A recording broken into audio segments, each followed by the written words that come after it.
नमस्कार मंडळी. आज आपण सार्थ श्रीमद दासबोध दशक 9 त्यातील समास 18चं वाचन करणार आहोत, ज्याचं की शीर्षक आहे देहांत निरूपण.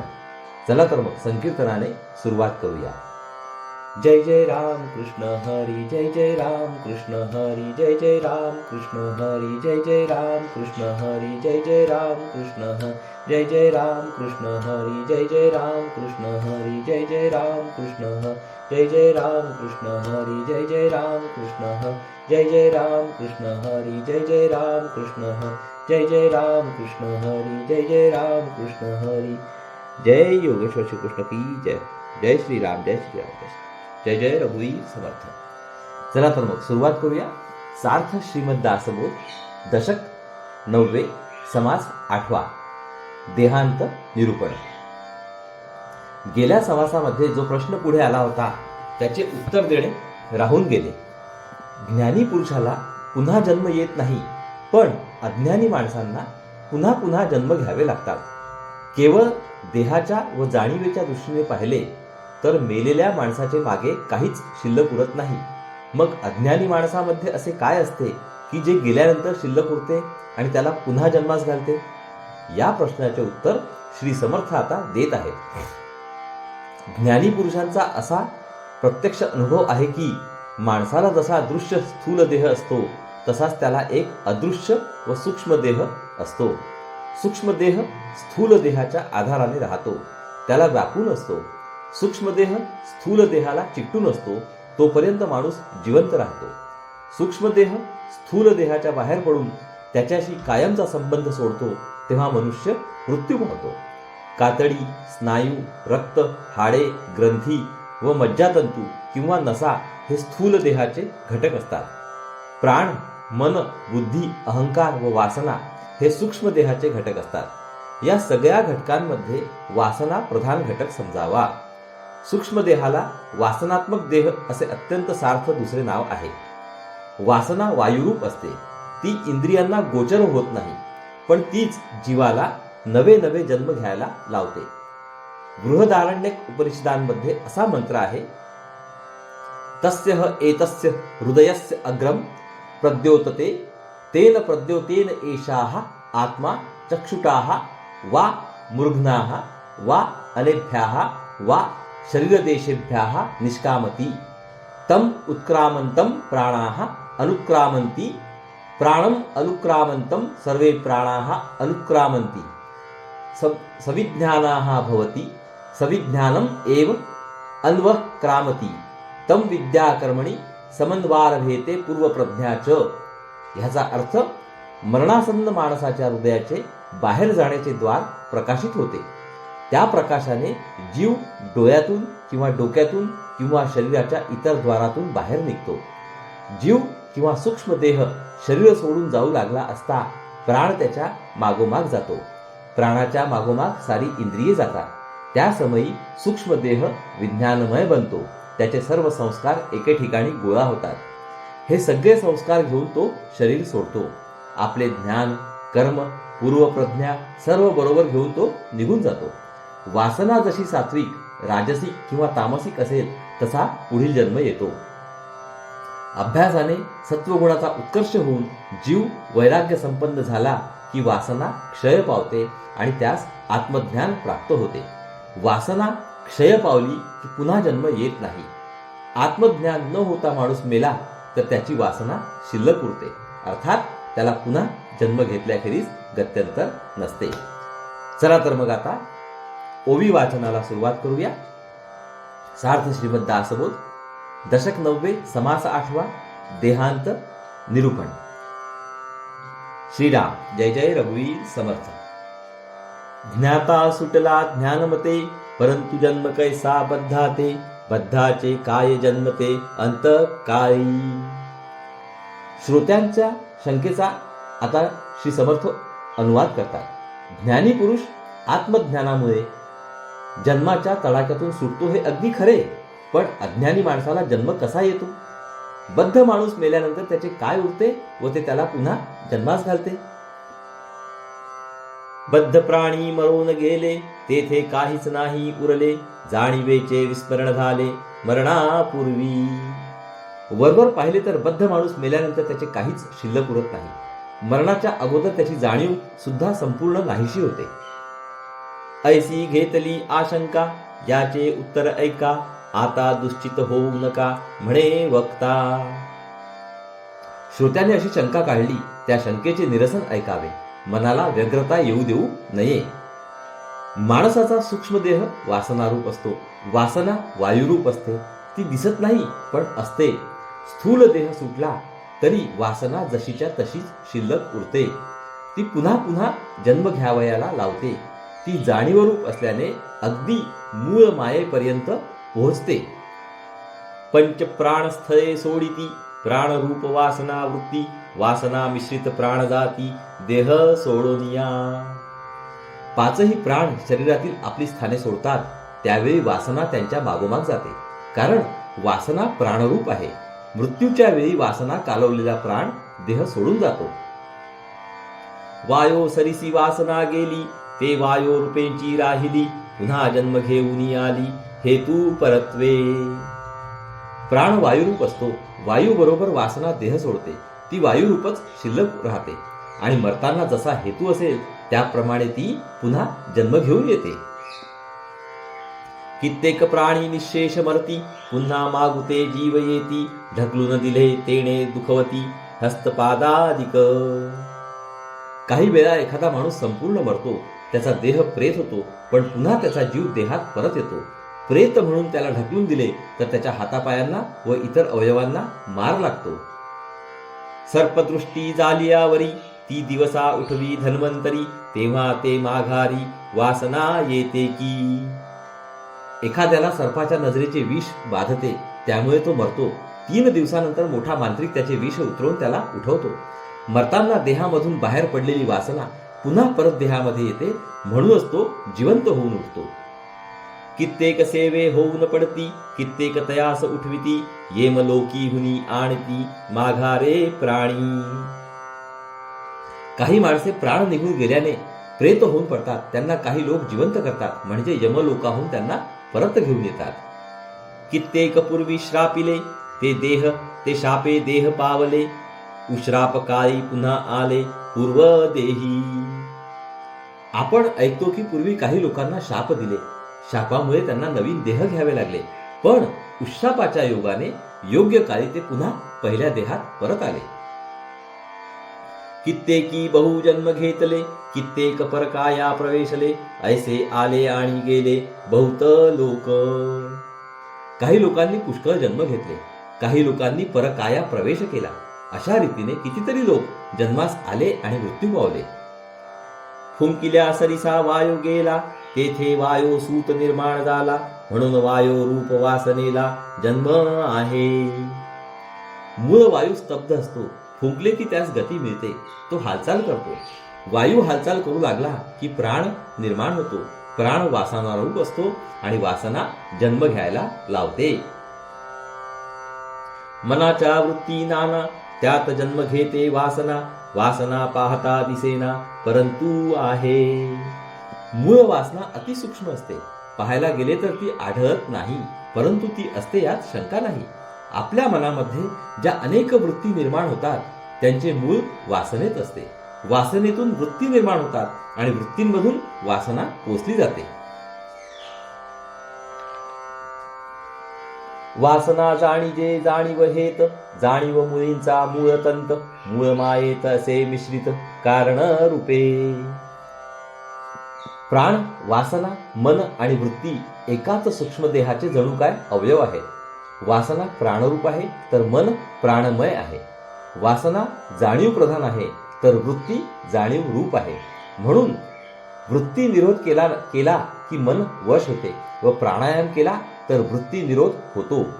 त्याचप्रमाणे वृत्ती सुधारली तर वासना क्षीण होते आणि वासना क्षीण झाली तर मन शुद्ध होते.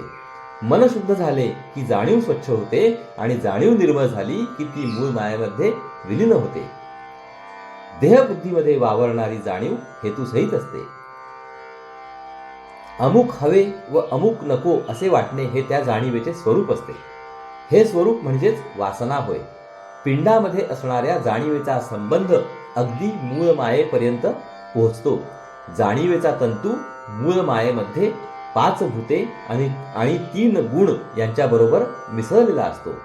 मूळ मायेमध्ये मी ब्रह्म आहे असे जाणीवेचे अत्यंत शुद्ध, निर्मळ, अनंत, अपार व निश्चल स्वरूप आहे. त्या ज्ञानमय स्वरूपाला पुरुष, ईश्वर किंवा शिव असे म्हणतात. पण त्याचबरोबर मूळ मायेमध्ये गुणमायेचे अधिष्ठान आहे. हे वायुरूप किंवा शक्तिरूप आहे. त्यास प्रकृती, माया किंवा शक्ती असे म्हणतात. वायू आणि जाणीव, प्रकृती आणि पुरुष, शक्ती आणि शिव मिळून मूळ माया असते. ईश्वराचा जसा सत्य संकल्प तशी जीवाची वासना समजावी. वासना प्राणरूप असते. प्राण वायुपुत्र म्हणून वायुरूप असतो आणि मूळ मायेमध्ये वायू जाणीवेसहित असतो. अर्थात वासना जाणीवयुक्त असते. याच कारणाने जाणीवेचा धागा अगदी मूळ मायेपर्यंत पोहोचतो. कारणरूप आहे ब्रह्मांडी, कार्यरूपे वर्ते पिंडी, अनुमानिता तांतडी अनुमानेना. ब्रह्मांडामध्ये असणारी जाणीव कारणरूप आहे.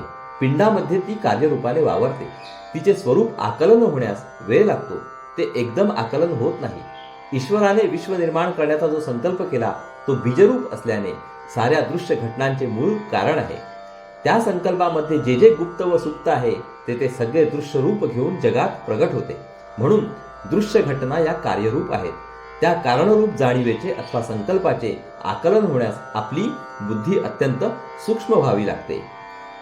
परंतु आहे सूक्ष्मरूप, जैसे वायोचे स्वरूप, सकदेव वायो रूप आणि भूतसृष्टी.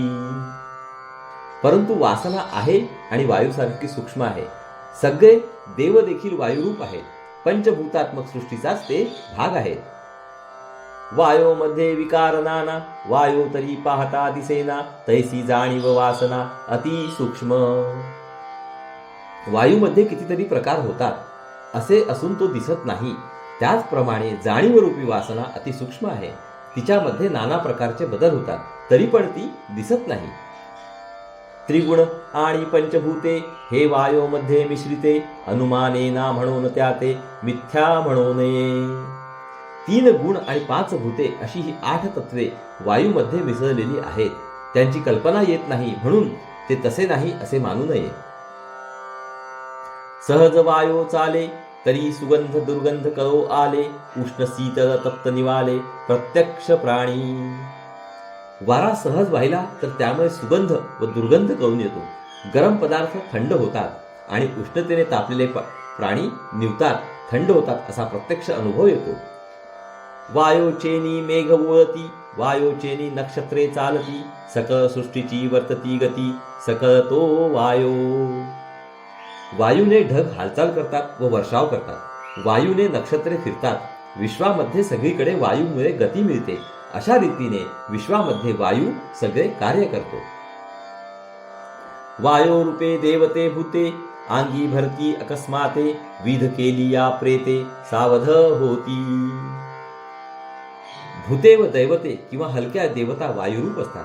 त्या एकाएकी अंगात संचारतात. मंत्रतंत्राचे काही प्रकार केल्याने प्रेते सुद्धा जिवंत होतात. वारे निराळे न बोले, देहामध्ये भरोन डोले, आई घेऊन जन्मा आले कित्येक प्राणी. राहणे म्हणजे मंत्र वापरून अंगात देवतेचा संचार करणे. अशा तऱ्हेच्या संचाराने ब्रह्मसंबंधाला काढून लावतात.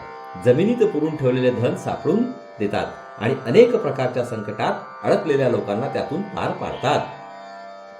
राहणे ब्राह्मण संबंध जाती, राहणे ठेवणी सापडती, नाना गुंतले उगवती प्रत्यक्ष राहणे. अंगात संचरणारे वारे देहा वाचून बोलू शकत नाही. कोणत्या तरी देहात संचार करून ते प्रकट होते. अशा तऱ्हेची वासना घेऊन कित्येक जीव जन्मास येतात. ऐसा वायोचा विकार, येवंचे कळेना विस्तार, सकळ काही चराचर वायोमुळे. वायूचे असे हे प्रकार आहेत. सांगण्याचे तात्पर्य असे की वायूचा विस्तार करणे फार कठीण आहे. सगळे चराचर विश्वामधील सर्व व्यवहार वायूमुळे चालतात. वायो स्तब्ध रूपे सृष्टी धरता, वायो चंचल रूपे सृष्टी करता, न कळे तरी विचारी प्रवर्ता, म्हणजे कळे. वायूचे जे स्थिर रूप आहे ते विश्व धारण करते व टिकवते. वायूचे जे गतिमान रूप आहे ते विश्व निर्माण करते. माझे हे म्हणणे कळत नसेल तर खोल विचार करावा, म्हणजे मग ते कळेल. मुळापासून शेवटवरी वायोची सकळ काही करी, वायो वेगळे कर्तृत्व चतुरी मज निरोपावे. विश्वाच्या आरंभापासून अखेरपर्यंत सगळे काही वायू घडवून आणतो. येथे वायूशिवाय आणखी कोणाचे कर्तृत्व आहे ते शहाण्या माणसाने मला दाखवून द्यावे. जाणीव रूप मूळ माया, जाणीव जाते आपल्या ठाया, गुप्त प्रगट होऊन या विश्वी वर्ते. श्री समर्थ वायू शब्द शक्ती या अर्थाने वापरतात. हे आपण ध्यानात ठेवावे. विश्वाच्या व्यवहारात जिकडे तिकडे शक्तीचा खेळ चालला आहे. शक्ती अनंत आहे. तिची दोन रूपे आहेत, एक स्थिर रूप व दुसरे गतिमान रूप. पहिल्या रूपाने ती साऱ्या विश्वाला अनंत काळ टिकवून धरते, तर दुसऱ्या रूपाने ती विश्वाला निर्माण करून त्यामध्ये अनंत घडामोडी घडवून आणते. पण शक्ती आंधळी नाही, ती जाणीव संपन्न आहे. किंबहुना मूळ माया जाणीव रूपच आहे. ही जाणीव अत्यंत शांत, स्थिर, ज्ञानमय, अनंत आणि आनंदरूप असते. तिचे वर्णन श्री समर्थांनी ह्या ओवीत केलेले आहे. तिचे वर्णन आता ऐकावे. मूळ माया जाणीव रूप आहे. स्वस्वरूप हे जाणीवेचे खरे मूळ ठिकाण असून तेथे जी ती सहज जाते. स्वरूप लीन असणारी जाणीव स्तब्ध असते. विश्वामध्ये ती गतिमान होऊन कर्तृत्व गाजवते. कोठे प्रगटपणे तर कोठे अप्रगटपणे तिचे कार्य चालू असते. कोठे गुप्त कोठे प्रगटे, जैसे जीवन उफाळे आटे, पुढे मागुता ओघ लोटे भूमंडळी. ज्याप्रमाणे पाणी जमिनीतून कधी उफाळून वरते, कधी आटून जाते, आटल्यानंतर काही दिवसांनी पुन्हा तो प्रवाह जमिनीवर जोराने वाहू लागतो, त्याचप्रमाणे जाणीव कोठे गुप्त असते तर कोठे प्रगटपणे दिसते, तर कोठे प्रगट झालेली असलेली गुप्त होते. तैसाच वायो मध्ये जाणीव प्रकार, उमटे आटे निरंतर, कोठे विकारे कोठे समीर उगाच वाजे. वायूमध्ये असणाऱ्या जाणीवेचा प्रकार असाच आहे. कोठे ती प्रगटपणे दिसते तर कोठे ती गुप्त होते. कोठे तिच्यामध्ये बदल घडलेला दिसतो तर कोठे वायू नुसताच कार्य करतो. वारी अंगावरून जाती, तेणे हात पाये वाळती, वारा वाजता करपती आली पिके. वारे अंगावरून गेल्याने हातपाय सुकतात. वारा वाहिल्याने कित्येक वेळा चांगली भरात आलेली पिके करपून जातात. नाना रोगांची नाना वारी, पीडा करीती पृथ्वीवरी, वीज कडाडी अंबरी वायो मुळे. अनेक प्रकारच्या वाऱ्यांनी अनेक प्रकारचे रोग होतात. पृथ्वीवरच्या लोकांना त्यांच्यापासून पीडा होते. वायूमुळेच आकाशामध्ये वीज कडाडते. वायो करिता रागोद्धार, कळे ओळखीचा निर्धार, दीप लागे मेघ पडे हा चमत्कार रागोद्धारी. वायूमुळेच गायनातील राग गाता येतात. श्रोत्यांना वायूमुळेच राग निश्चितपणे कळतो.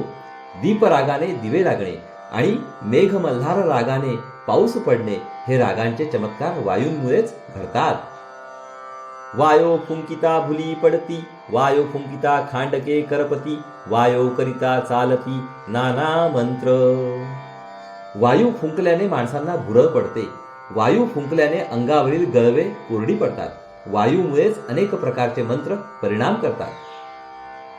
मंत्रे देव प्रगटती, मंत्रे भूते अखरकिती, बाजीगरी ओडंबरी करीती मंत्र सामर्थ्ये. मंत्राने देवता प्रगट होतात. मंत्राने भूते समोर आणता येतात. एक वस्तू बदलून तिची दुसरी करणे, निरनिराळी रूपे घेऊन लोकांना चकित करणे, अशा जादूच्या करामती मंत्र सामर्थ्याने करता येतात. राक्षसांची माव रचना, ते हे देवादिका कळेना, विचित्र सामर्थ्ये नाना स्तंभन मोहनादिके. देवादिकांना देखील न कळणारी राक्षसाची मायामय रचना मंत्राच्या सामर्थ्याने करता येते. एखाद्याला एकाच जागी खिळून टाकणे किंवा त्याला भुरळ पाडणे, माणसाला संपूर्णपणे वश करून घेणे, अशा प्रकारची विचित्र सामर्थ्ये मंत्राच्या ठिकाणी असतात. धडची पिसे करावे, पिसेच उमजवावे, नाना विकार सांगावे किती म्हणोनी. चांगल्या धड व नीट माणसाला वेडे करावे आणि वेड्या माणसाला धड व नीट करावे असे वायूचे अनेक विकार आहेत, ते सांगावे तेवढे कमीच पडतील. मंत्री संग्राम देवाचा, मंत्री स्वाभिमान ऋषीचा, महिमा मंत्र सामर्थ्याचा कोण जाणे. मंत्राच्या सामर्थ्याने देवांच्या लढाया चालतात. ऋषींचा दरारा त्यांच्या मंत्र सामर्थ्यावर अवलंबून असतो. मंत्र सामर्थ्याचा महिमा कोणासही संपूर्ण सांगता येत नाही. मंत्री पक्षी आटोपिती, मुशके स्वापदे बांधती, मंत्री महासर्प केती आणि धनलाभ. मंत्रांनी पक्षी ताब्यात ठेवता येतात, उंदिरे व जनावरे बांधून ठेवता येतात. मंत्राने मोठे सर्प एका जागी खिळून ठेवता येतात.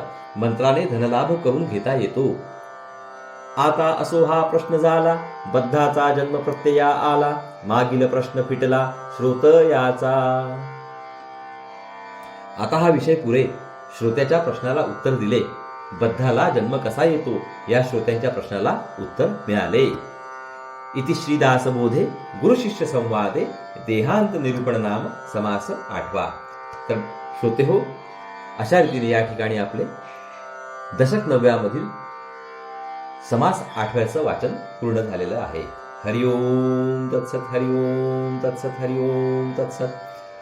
हरे कृष्ण कृष्ण कृष्ण हरे हरे, हरे राम राम राम हरे हरे, हरे कृष्ण कृष्ण कृष्ण हरे हरे, हरे राम राम राम हरे हरे, हरे कृष्ण कृष्ण कृष्ण हरे हरे, हरे राम राम राम हरे हरे, हरे कृष्ण कृष्ण कृष्ण हरे हरे, हरे राम राम राम हरे हरे, हरे कृष्ण कृष्ण कृष्ण हरे हरे, हरे राम राम राम हरे हरे, हरे कृष्ण कृष्ण कृष्ण हरे हरे, हरे राम राम राम हरे हरे, हरे कृष्ण कृष्ण कृष्ण हरे हरे, हरे राम राम हरे हरे.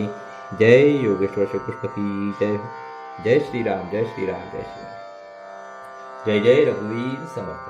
चला तर मंडळी, पुढील भागात पुन्हा भेटू. नमस्कार. हरिओम हरिओम हरिओम हरिओम हरिओम.